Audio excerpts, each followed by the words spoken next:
So, you're walking down a street when a deranged serial killer jumps out of a bush and stabs you. But why? Why are serial killers killers? I deeply thought about this for a whole 5 minutes last PBL session, so I decided to do some research. The reason these weirdos like to kill so much has been studied for centuries. Some think it's just genetic, that you have this so-called warrior gene that forces you around killing people. Kinda like a messed up ratatouille. Maybe that's why they wear masks.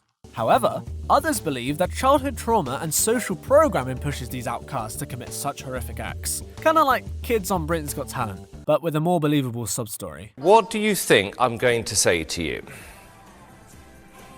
No. Correct. Goodbye. Thank you, Andrew. Today I have two subjects I'd like to discuss. A guy with a mask, and a guy with a cooler mask. Michael Myers was 6 years old alone on a Halloween night when he saw his sister and her boyfriend making out. Feeling neglected, he waited for the boyfriend to leave and walked into his sister's bedroom holding a large kitchen knife. The sister could only scream, "Michael!" as he plunged the knife into her. After 15 years, he returned to his home to kill the remaining members of his family, and anyone in his way. The psychology seems to fit here. He was neglected as a child and pushed to the point of insanity, resulting in a corrupted mindset. He was given no help and became socially programmed to stalking and killing his own family. But what about the other guy with the cooler mask? Billy and Stu were two teenagers in 1999. With horror movies booming, they came up with a master plan to make horror movies real. Dressing up in a popular ghost mask, they created elaborate schemes to pull off flashy, horror-like movie killings.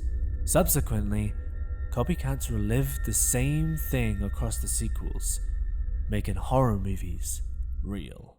The same psychological tendencies are present here too.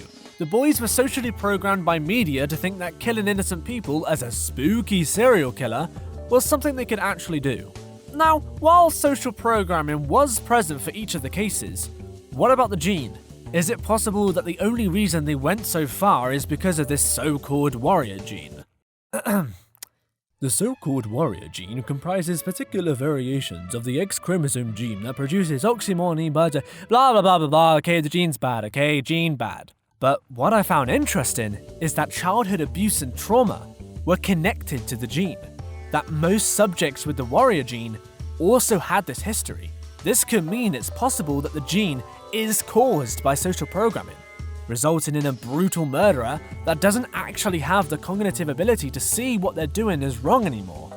This would mean that the sole reason serial killers are made is because of you assholes. Treat thy neighbor as you would treat yourself.